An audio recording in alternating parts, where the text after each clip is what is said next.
Hello. Set 42 का हम लोग एक्सप्लेनेशन देखते हैं। उसके पहले आप आंसर्स मैच कर लीजिए।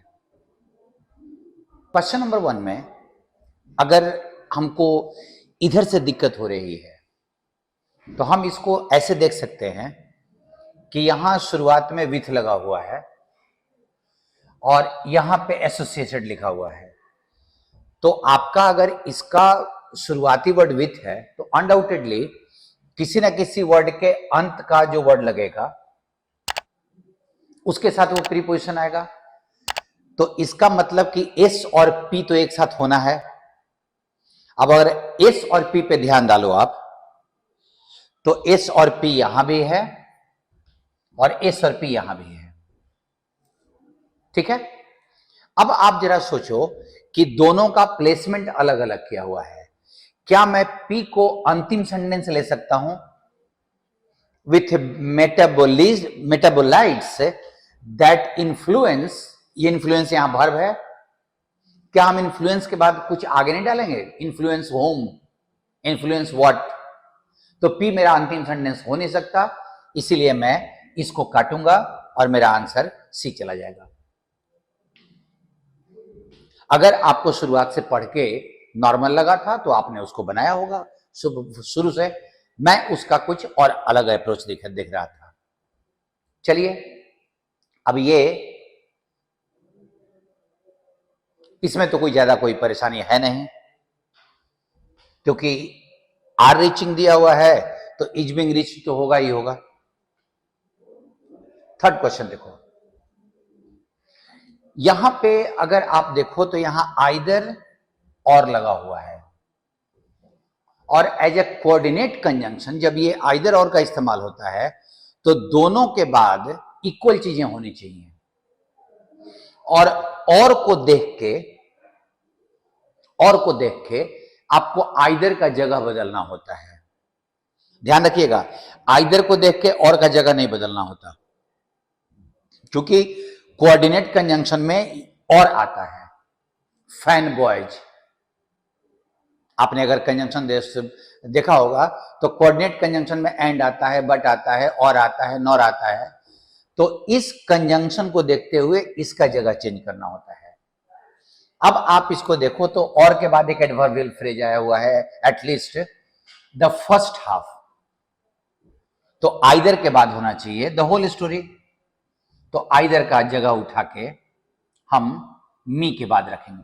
अपने तरफ से कुछ जोड़ना नहीं होता है, नॉट ओनली बट ऑल्सो में, आइदर और में, नीदर नॉर में आपको ईदर का, नीदर का और नॉट ओनली का जगह चेंज करना होता है अपनी तरफ से बिना कुछ ऐड किए हुए।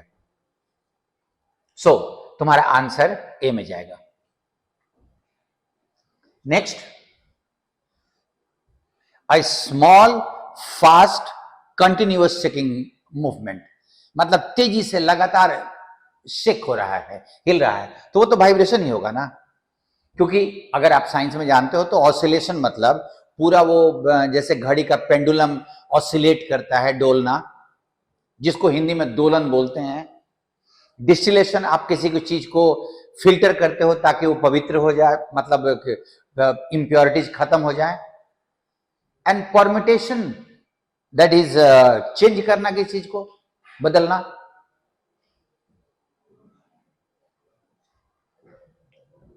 करेक्टली स्पेल्ड वर्ड, आप ध्यान दीजिए। एडविजिबल, एस लगा दो। कोहेरेंट, कोहेरेंट का मतलब तालमेल भरा, आसानी से समझ में आने वाला, दोनों मीनिंग होता है। एंड टुमारो का स्पेलिंग तो TOMORROW। सो कमेंडेशन, प्रशंसा, कमेंड करना, किसी की प्रशंसा करना, इसी का ये नाउन बना हुआ commendation, praise. Next question please. एक क्लोसेस बड़ा अच्छा था। अब इसमें ध्यान आप दीजिएगा, in earlier days a handicraftsman the typical labourer, देखो क्या होता है कि अगर ये छोटा सा पैसेज है ना, तो अगर वर्ड बेस्ड ऑप्शंस कंफ्यूजिंग है तो उसका इंडिकेशन आपको यही मिलेगा। इसमें आपके पास एक से ज्यादा ऑप्शन आ सकते हैं, एक से ज्यादा ऑप्शन आ सकते हैं। He received a remuneration, a reward, satisfaction, तीनों हो सकता है।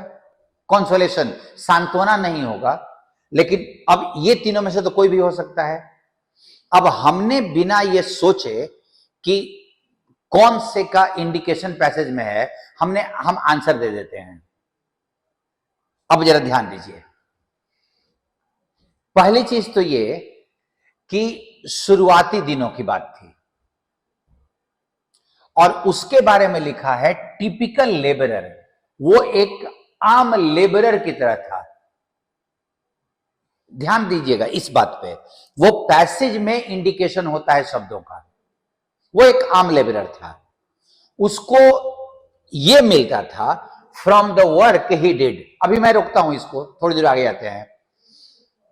His efforts were mostly to his own, अब यहां पे बेटरमेंट भी जा रहा है, बेनिफिट भी जा रहा है, प्रॉफिट भी जा रहा है। अब अगर आप यहां पे रेम्युनरेशन भरोगे तो यहां पे प्रॉफिट जाएगा, रिवार्ड भरोगे तो भी आपका प्रॉफिट ही होगा, लेकिन अगर सेटिस्फैक्शन भरोगे तो बेटरमेंट जाने का है। इसका जवाब भी अभी नहीं आ रहा, मैं इतने को रोकता हूं, आगे बढ़ो आप। अब अगले सेंटेंस में आप इस सेंटेंस को पढ़ो। He saw the fruits of his own work, वो जो काम करता था उसका फल वो कहां देखता था? In the object he produced, वो जिस ऑब्जेक्ट को प्रोड्यूस करता था उसी में अपने काम का वो फल देखता था। अब क्या वो रेम्युनरेशन और रिवार्ड के लिए काम कर रहा है? पैसेज में तो ये लिखा हुआ है कि वो अपने ऑब्जेक्ट्स में ही अपने काम का फल देखता था। तो फिर ये आपका पूरा का पूरा option remuneration, profit, reward, benefit, वो अपने बेटरमेंट के लिए काम करता था, वो ऑब्जेक्ट में ही अपना फल देखता था। अब कैसा ऑब्जेक्ट? अब ऑब्जेक्ट देखो, कंप्लीट, फुल, परफेक्ट। अगर वो लेबरर है तो वो परफेक्ट ऑब्जेक्ट तो नहीं बना सकता, वो टिपिकल लेबरर है। अभी भी उसके बेटरमेंट की बात हो रही है, उसके और अच्छा होने की बात हो रही है, और ये शुरुआती दिनों की बात है। तो फिर ऑब्जेक्ट जो वो प्रोड्यूस करता था, अगर वो पूरा हो जाए, कोई भी चीज अगर पूरी हो जाए तो वो फुल नहीं होती है, वो कंप्लीट होती है। अगर वो मूर्ति बना रहा है और वो मूर्ति उसकी पूरी हो जाए तो now the statue is complete, not full. That is why in the complete object he produced, अगर वो पूरी बना लेता था उसी में उसको अपना सेटिस्फैक्शन दिखता था। मोर ओवर, इसके अलावे the dash of this object, अब आपके पास क्रिएटिंग और मेकिंग दोनों है। अब आप ध्यान देना कि यहां पे लगा है ऑफ, और क्रिएटिंग के बाद ऑफ नहीं आएगा। अगर इस जगह पे क्रिएशन होता तो the creation of this object हो सकता था, लेकिन क्रिएटिंग के बाद तो ऑफ लगता नहीं है।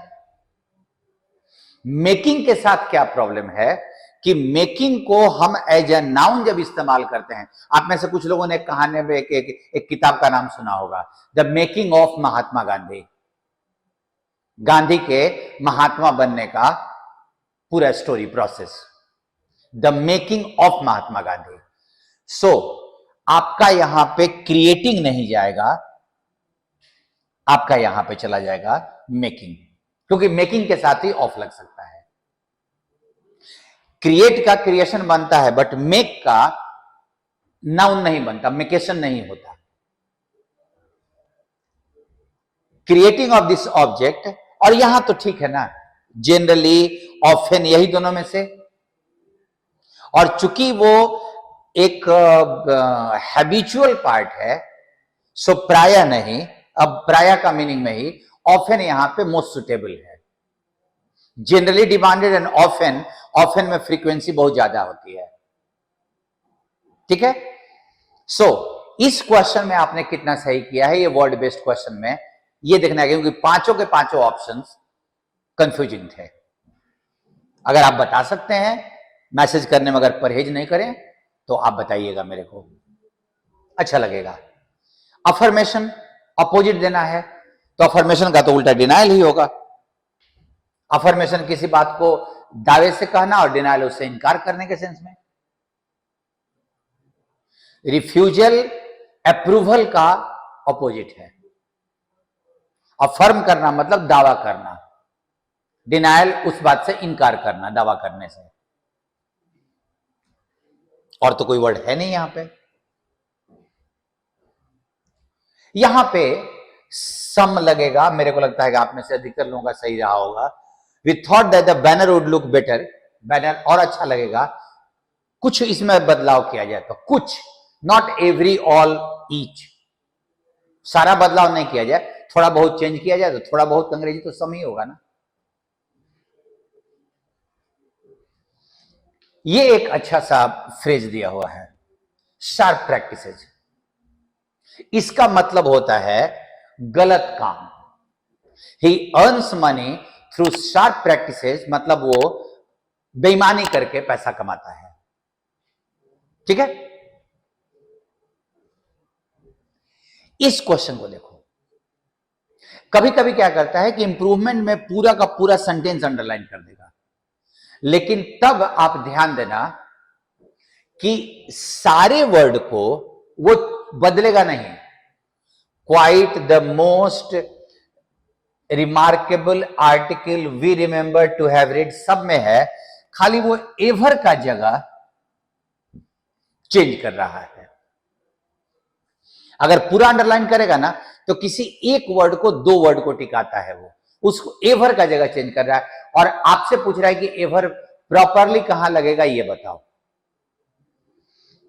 सबसे रिमार्केबल आर्टिकल है जो हमने कभी पढ़ा है, कभी पढ़ा है।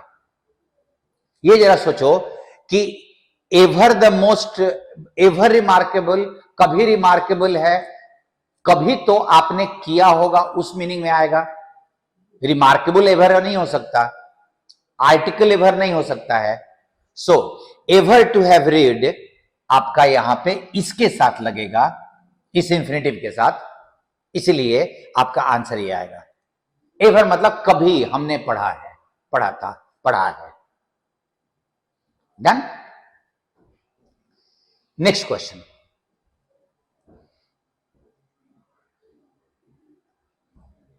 इट इज तो वाज हो जाएगा। जरा आप देखिए तो,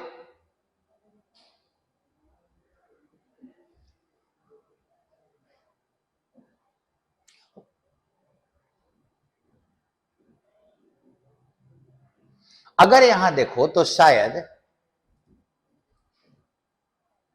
ये प्रिंटिंग मिस्टेक है, इज नहीं होगा, इट होगा। आपने दे दिया होगा क्योंकि और तो कोई वर्ड है ही नहीं ना, वो प्रिंटिंग मिस्टेक है, सॉरी फॉर दैट। शडर, अब शडर का आपसे मीनिंग पूछ रहा है, और शडर मतलब कांपना होता है, थरथराना, ठंड वंड के चलते जो होता है ना शिवर, उसी को शडर भी बोलते हैं। शैकल, चेन,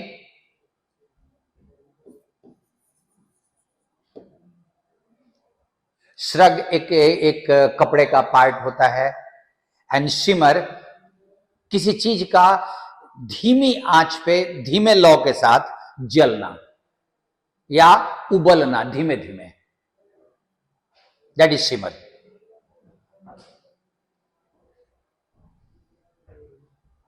रिबेलियन, अब अपोजिट अगर पूछ रहा है तो रिबेलियन मतलब विद्रोह होता है। रेट्रीब्यूशन मतलब होता है punishment for one's wrong activities, गलत काम के बदले मिलने वाले पनिशमेंट को रेट्रीब्यूशन कहा जाता है। डोमिनेशन हावी होने के सेंस में, डोमिनेट करने के सेंस में।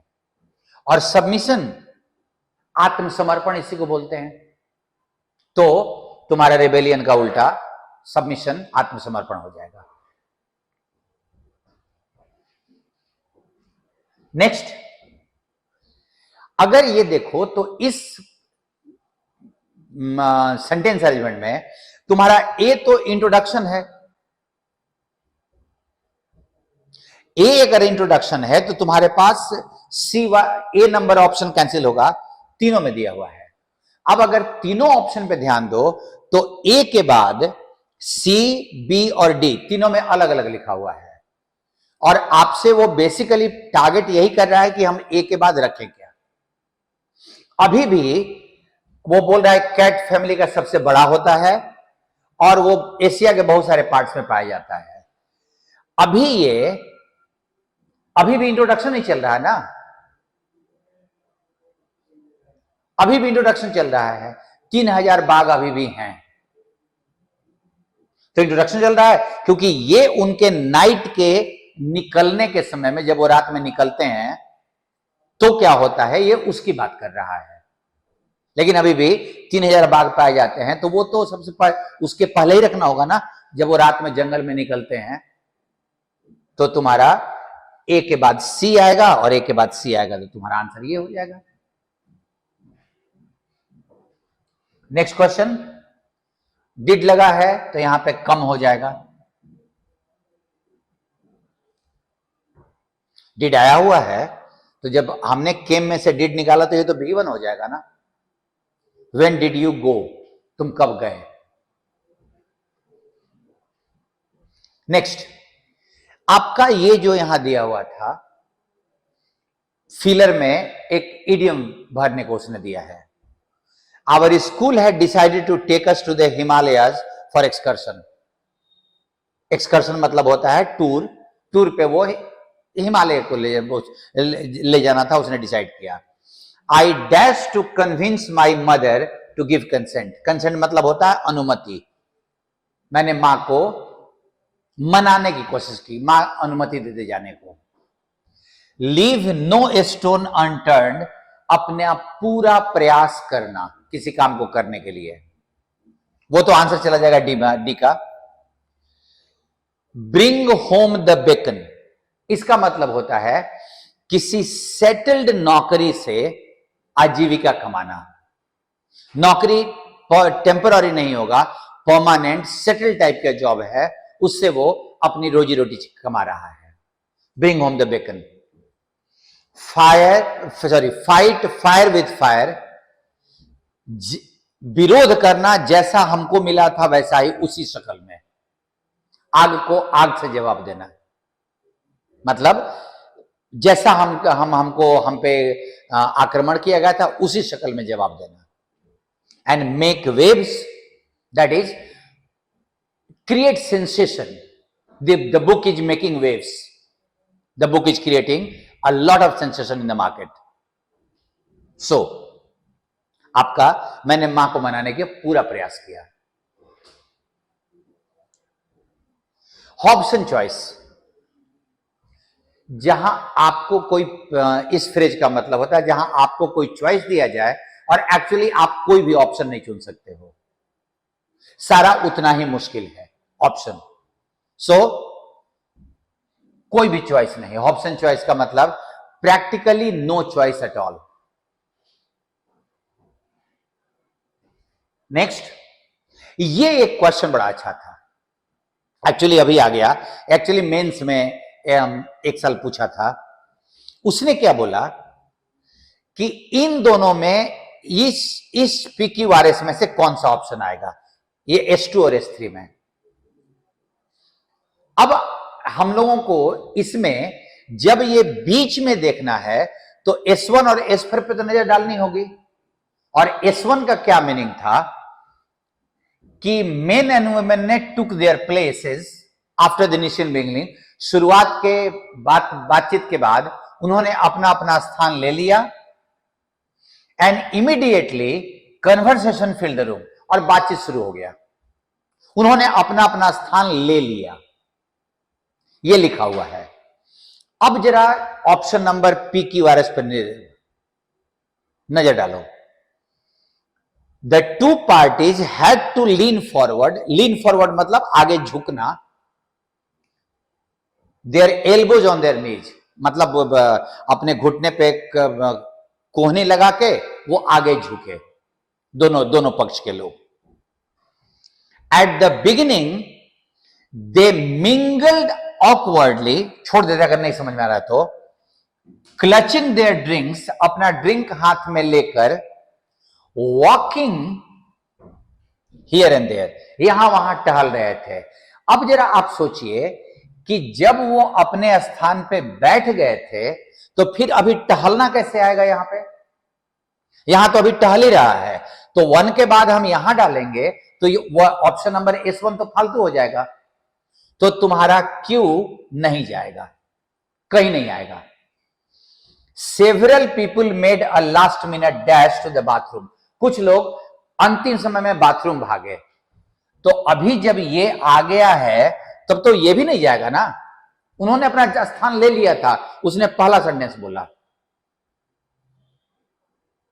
अब जरा सोचो कि तुम्हारे पास P और S का, the men's chair were far enough away from the women's couches, मनुष्य पुरुषों का जो चेयर था वो उनके औरतों के सोफा से थोड़ा दूर था।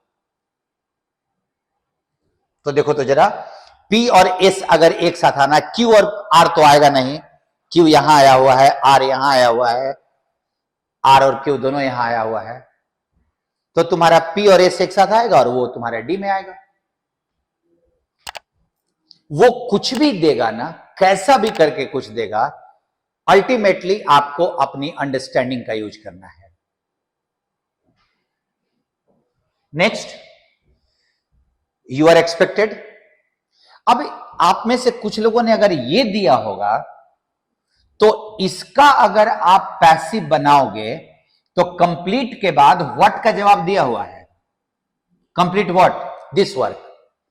और अगर वर्ब के किसी भी फॉर्म के बाद उसका ऑब्जेक्ट आ जाए तो इस वर्ब को पैसिव में नहीं बनाया जा सकता। कंप्लीट के बाद अगर व्हाट लगा हुआ है जो कंप्लीट का ऑब्जेक्ट है तो ये हमेशा एक्टिव में आएगा, और इसी कारण से डी नहीं होगा, सी होना है। आपको सिर्फ एक्सपेक्ट का पैसिव में चेंज करना था।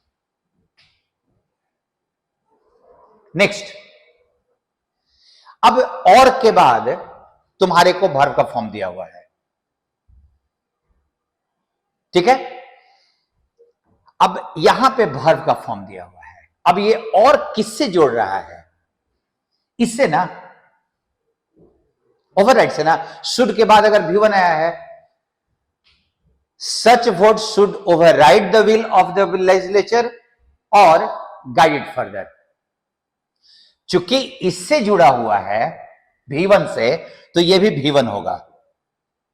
अब और के बाद यहां नाउन डाल दिया, गाइडेड टू फार्दर। अब देखो यहां पे फर्दर और फार्दर दोनों में अंतर कर दिया है, यहां पे गाइडेड कर दिया है, तो यह भी कैंसिल हो जाएगा और यह भी कैंसिल हो जाएगा, और आगे उसको गाइड करे और टू लगा दिया है, तो यह तुम्हारा कैंसिल। अगर कभी और नॉर, एक उपाय है इसका, अभी अगर कभी बट और नॉर एंड के बाद वर्ब दिखाई पड़े तो उल्टे हाथ से वापस चलना, ऐसे इधर से, और जो पहला वर्ब मिले उसके अनुसार इस वर्ब का फॉर्म चेंज कर देना।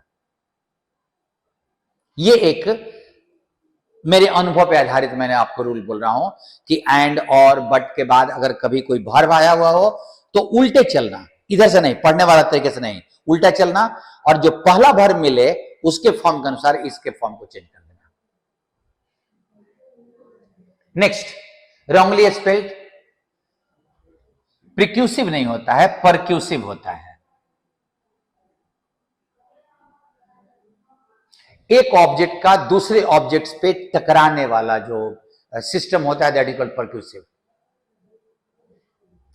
श्रबरी झाड़ी के सेंस में इस्तेमाल करते हैं, पर्टिनेसियस स्टबॉर्न के सेंस में, जिद्दी वाले मीनिंग में, और परपेचुइटी दैट इज एंडलेसनेस, कभी खत्म नहीं होने की स्थिति, दैट इज कॉल्ड परपेचुइटी।